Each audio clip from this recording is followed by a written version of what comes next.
ದೇಶದಿಂದ 22 ಜನರ ತಂಡ ರೇಷ್ಮೆ ಮತ್ತು ಹೈನುಗಾರಿಕೆ ಅಧ್ಯಯನಕ್ಕೆಂದು ಹಿತ್ತಲಹಳ್ಳಿ ಎಚ್.ಜಿ. ಗೋಪಾಲಗೌಡರ ತೋಟಕ್ಕೆ ಭೇಟಿ. ಶಿಡ್ಲಘಟ್ಟ.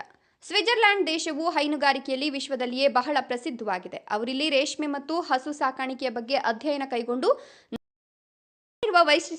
ನಮ್ಮಲ್ಲಿರುವ ವೈಶಿಷ್ಟ್ಯತೆಯನ್ನು ಅವರ ದೇಶದಲ್ಲಿ ಅಳವಡಿಸಿಕೊಳ್ಳುವ ಉದ್ದೇಶ ಹೊಂದಿದ್ದಾರೆ ಅಂತ ವಿಜ್ಞಾನಿ ಡಾಕ್ಟರ್ ಚಂದ್ರಶೇಖರ್ ತಿಳಿಸಿದರು.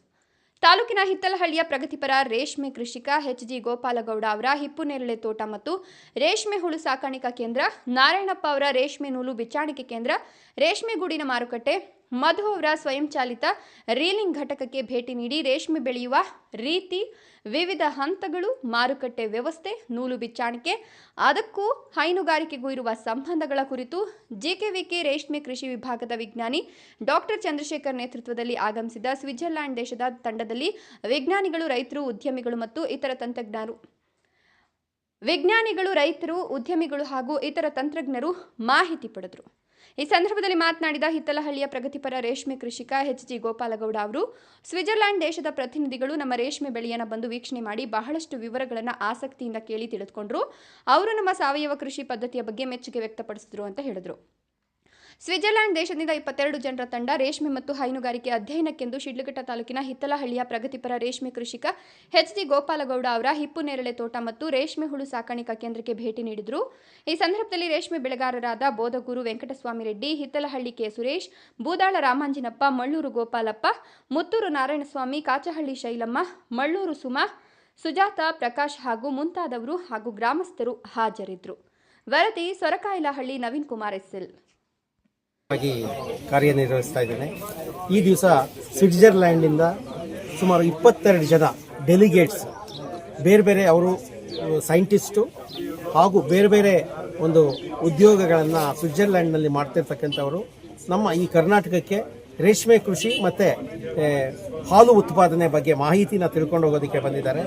ಅವರು all different entrepreneurs from the Switzerland. ಅವರು ಇವತ್ತು ಇಲ್ಲಿಗೆ ಹಿತ್ತಲಹಳ್ಳಿ ಗ್ರಾಮಕ್ಕೆ ಭೇಟಿ ನೀಡಿ ಅವರು ಈ ಒಂದು ಗೋಪಾಲಗೌಡ ಮತ್ತು ಇತರ ರೈತರುಗಳ ಒಂದು ತೋಟಕ್ಕೆ ಭೇಟಿ ನೀಡಿ ಈ ರೇಷ್ಮೆ ಕೃಷಿ ಬಗ್ಗೆ ಮಾಹಿತಿನ ತಿಳ್ಕೊಂಡು ಹೋಗೋದಕ್ಕೆ ಬಂದಿದ್ದಾರೆ. ಅವರು ಹಲವಾರು ಬಹಳ ಅವರ ಉತ್ಸುಕತೆಯಿಂದ ಒಂದು ಈ ಹಿಪ್ಪುನೇರಳೆ ಬೇಸಾಯ ಹೇಗೆ ಮಾಡ್ತಾರೆ ಮತ್ತು ರೇಷ್ಮೆ ಕೃಷಿ ಗೂಡಿನ ಉತ್ಪಾದನೆ ಮತ್ತು ರೇಷ್ಮೆ ನೂಲು ಬಿಚ್ಚಾಣಿಕೆಯನ್ನು ಹೇಗೆ ಮಾಡ್ತಾ ಇದ್ದಾರೆ ಕರ್ನಾಟಕದಲ್ಲಿ ಅನ್ನೋದನ್ನು ತಿಳ್ಕೊಂಡು ಹೋಗೋಕ್ಕೋಸ್ಕರವಾಗಿ ಉತ್ಸುಕತೆಯಿಂದ ಸುಮಾರು 22 ಜನ ಸ್ವಿಟ್ಜರ್ಲ್ಯಾಂಡಿಂದ ಬಂದಿದ್ದಾರೆ. ಈ ದಿವಸ ಹಿತ್ತಲಹಳ್ಳಿ ಒಂದು ಗ್ರಾಮಕ್ಕೆ ಭೇಟಿ ನೀಡಿ ಎಲ್ಲರ ಒಂದು ತೋಟಗಳು ಮತ್ತು ರೇಷ್ಮೆ ಹುಳು ಸಾಕಾಣಿಕೆ ಮನೆ ಮತ್ತು ರೇಷ್ಮೆ ನೂಲು ಬಿಚ್ಚಾಣಿಕೆ ಕೇಂದ್ರ ಹಾಗೂ ಮಾರುಕಟ್ಟೆಗೂ ಸಹ ಭೇಟಿ ನೀಡಲಿದ್ದಾರೆ. ಮೂರನೇ ಬಾರಿ ಭೇಟಿ ಆಗ್ತಾರೆ. ಬೇರೆ ಬೇರೆ ರೈತರುಗಳು ಬಂದಿದ್ದಾರೆ, ವಿಜ್ಞಾನಿಗಳು ಸೇರ್ಕೊಂಡಿದ್ದಾರೆ, ಅದರಲ್ಲಿ ಕೆಲವು ಕೈಗಾರಿಕೋದ್ಯಮಗಳಿಗೂ ಸೇರ್ಕೊಂಡಿದ್ದಾರೆ ಮತ್ತು ಹಲವಾರು ಸೆಕ್ಟರ್ಗಳಿಂದ ಒಂದು ರೇಷ್ಮೆ ಕೃಷಿಯ ಬಗ್ಗೆ ಅನುಭವ ಪಡ್ಕೊಂಡು ಇಲ್ಲಿ ಒಂದು ತರಬೇತಿ ಅಂದರೆ ಒಂದು ಮಾರ್ಗದರ್ಶನವನ್ನು ನೋಡ್ಕೊಂಡು ಹೋಗಿ ಒಂದು ಅಲ್ಲಿನ ಏನೋ ಉತ್ಪಾದನೆಗೆ ಅನುಕೂಲ ಆಗ್ಬೋದಾ ಅನ್ನೋದನ್ನ ತಿಳ್ಕೊಂಡು ಹೋಗೋದಕ್ಕೆ ಬಂದಿದ್ದಾರೆ, ಭೇಟಿ ನೀಡಿದ್ದಾರೆ.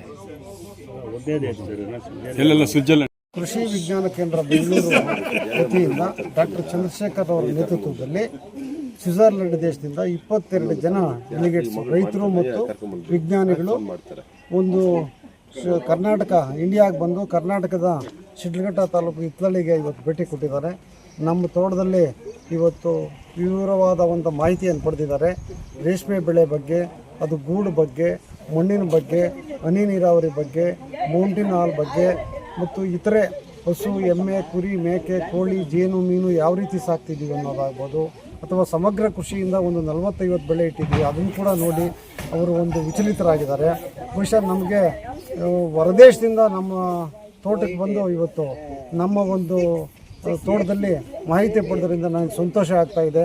ಯಾಕಂದರೆ ಇದುವರೆಗೂ 25 ದೇಶಗಳವರು, ಹೊರದೇಶಗಳವರು ಬಂದು ಇಲ್ಲಿ ಮಾಹಿತಿ ಪಡೆದಿದ್ದಾರೆ. ಅದರಿಂದ ನನಗೂ ಈ ಒಂದು ಏಜ್ನಲ್ಲಿ ಇವಾಗ 45 ವರ್ಷದಿಂದ ನಾನು ರೇಷ್ಮೆ ಮಾಡ್ತಾ ಇರೋದ್ರಿಂದ ನನಗೆ ಸಂತಸ ತಂದಿದೆ. ನಿಜವಾಗಲೂ ಈ ಹೊರಗಡೆಯವರು ಬಂದು ನಾವು ಪುಷ್ಟಿ ಕೊಡ್ತಾ ಇರೋದ್ರಿಂದ ದೇವರು ನಮಗೆ ಒಳ್ಳೆಯ ಒಂದು ಸುಸ್ಥಿರವಾದ ಕೃಷಿಯನ್ನು ಮಾಡಿ ಒಳ್ಳೆ ವ್ಯವಸಾಯ ಮಾಡೋದಕ್ಕೆ ಅನುವು ಮಾಡಿಕೊಟ್ಟಿದ್ದಾರೆ. ಅದರಿಂದ ಭಗವಂತನಲ್ಲಿ ನಾನು ಪ್ರಾರ್ಥಿಸ್ತೀನಿ, ಎಲ್ಲರೂ ರೈತರು ಸಹ ಇದೇ ಥರ ಆಗಿ ನಮ್ಮ ಶಿಡ್ಲಘಟ್ಟ ತಾಲೂಕಿನಲ್ಲಿ ಈಗಾಗಲೇ ಅನೇಕ ಜನ ಪರಿಣಿತರಿದ್ದಾರೆ ಮತ್ತು ಅವಾರ್ಡ್ ತಗೊಂಡವರಿದ್ದಾರೆ. ಇನ್ನೂ ಅನೇಕ ಅವಾರ್ಡ್ ಪಡೆಯುವಂಥ ರೈತರು ಈ ಒಂದು ಮಾದರಿಯನ್ನು ನೋಡಿ ಅವರು ಕೂಡ ಒಂದು ಇದರಲ್ಲಿ ಅವಾರ್ಡ್ ತಗೊಳ್ಳುವಂಥ ಥರ ಆಗಬೇಕು ಅಂತೇಳಿ ನನ್ನ ಭಾವನೆ.